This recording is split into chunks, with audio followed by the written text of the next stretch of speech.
വയനാട് കുളകപ്പാറയിൽ നിരോധിത പുകയില ഉൽപ്പന്നങ്ങളുടെ മൊത്തക്കച്ചവടക്കാരൻ പിടിയിൽ 85 കിലോ നിരോധിത പുകയില ഉൽപ്പന്നങ്ങളുമായി ഉത്തർപ്രദേശ് സ്വദേശി അശോകിനെയാണ് എക്സൈസ് പിടികൂടിയത്.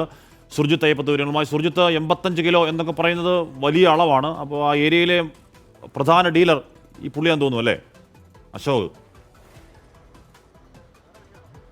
തീർച്ചയായും ഹാഷ്മി, UP സ്വദേശിയെയാണ് ഇപ്പോൾ പിടികൂടിയിരിക്കുന്നത്. നിരോധിത പുകയില ഉൽപ്പന്നങ്ങളുടെ മൊത്തക്കച്ചവടക്കാരനാണ് ഇയാൾ എന്നാണ് പറയുന്നത്.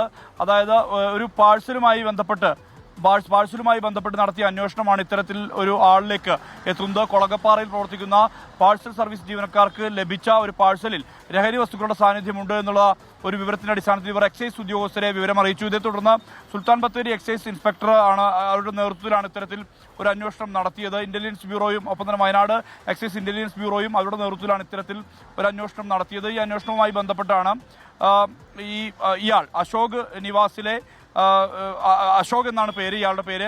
ഇയാൾ മാനിക്കുനിവയൽ എന്നുള്ള സ്ഥലത്താണ് താമസിക്കുന്നത്. കഴിഞ്ഞ 30 വർഷമായി താമസിക്കുന്നു. ഇയാൾക്ക് വേണ്ടിയാണ് ഈ പാഴ്സൽ എത്തിച്ചത്.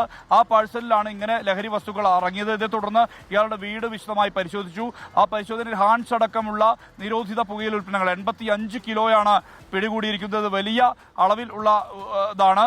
എന്തായാലും പിന്നീട് നടത്തിയ അന്വേഷണത്തിൽ ഈ ഓൺലൈൻ വഴി ഇങ്ങനെ സാധനങ്ങൾ, അതായത് ഈ ലഹരി വസ്തുക്കൾ ഇയാൾ പാഴ്സൽ സർവീസ് വഴി എത്തിക്കാറുണ്ട് എന്നുള്ള തരത്തിലുള്ള വിവരം ഈ എക്സൈസ് ഡിപ്പാർട്ട്മെന്റിൽ ലഭിച്ചിട്ടുണ്ട്. ഇതിന്റെ അടിസ്ഥാനത്തിൽ ഇയാളുടെ അറസ്റ്റ് രേഖപ്പെടുത്തിയിട്ടുണ്ട്.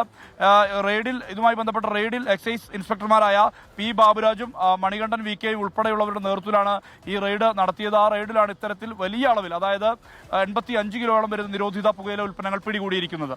ഹാഷ്മി.